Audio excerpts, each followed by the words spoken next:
La paix dans les catastrophes.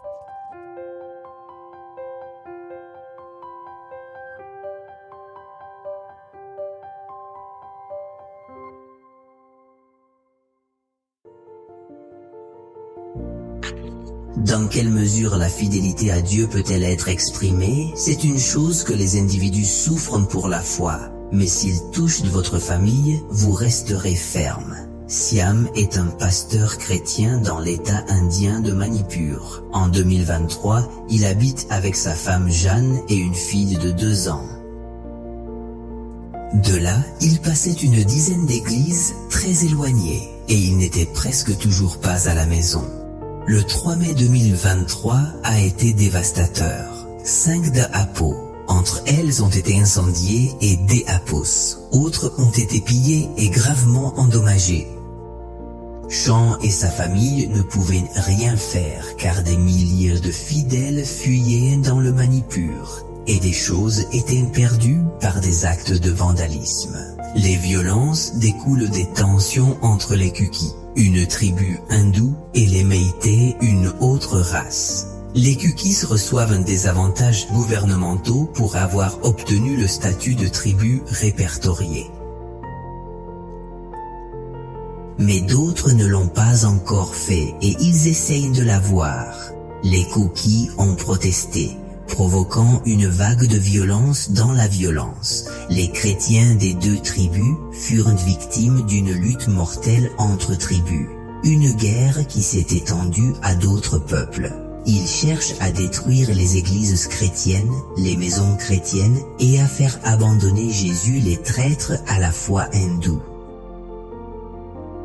Les tensions ont commencé début 2023, en mai, lorsque Siam s'occupait d'une maison où vivait sa famille, sa femme et sa fille ont été attaquées, il a dû se cacher sous son lit et lui a appelé pour lui dire que l'église était détruite. Il éteint immédiatement son téléphone de peur d'être entendu et Siam fut abasourdi par la nouvelle.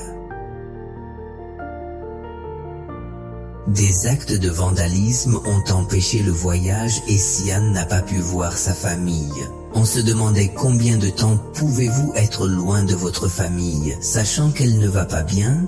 Si le Dieu que vous avez tant servi n'avait pas empêché ces problèmes d'affecter votre famille, à quel point seriez-vous fermé?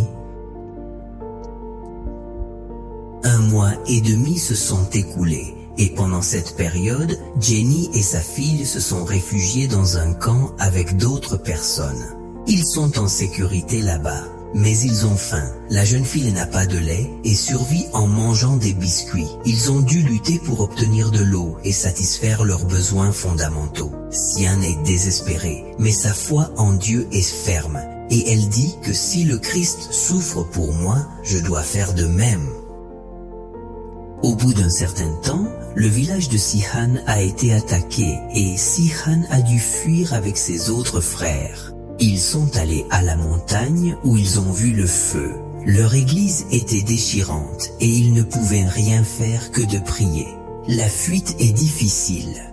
En marchant à travers la forêt, ils ont vu de nombreux corps de victimes de violences.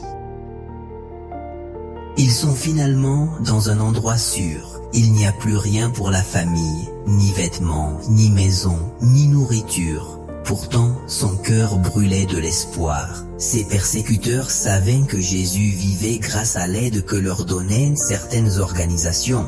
Mais leur foi était toujours placée en Dieu, même s'ils avaient tout perdu. Dit Xihan, comme Jovo, je sais que mon Rédempteur est vivant et qu'il va me soulever de la poussière. Il a ajouté qu'il vaut mieux fuir de la maison que fuir Dieu. Par conséquent, aucune perte ne peut être comparée à la perte des bénédictions de la vie éternelle et de la maison céleste. Vous n'avez pas encore été persécuté à cause de votre foi. Et combien vous resterez fermement lorsque la tribulation viendra sur votre maison, vos enfants et tout ce que vous avez. Je sais que mon Rédempteur vit, qu'il ressuscitera de la poussière, et que je verrai Dieu de mes propres yeux quand ma peau sera détruite. Je le verrai de mes propres yeux, je le verrai, pas un autre. Ce désir m'engloutit en moi. Job, chapitre 19, versets 2 26 et 27.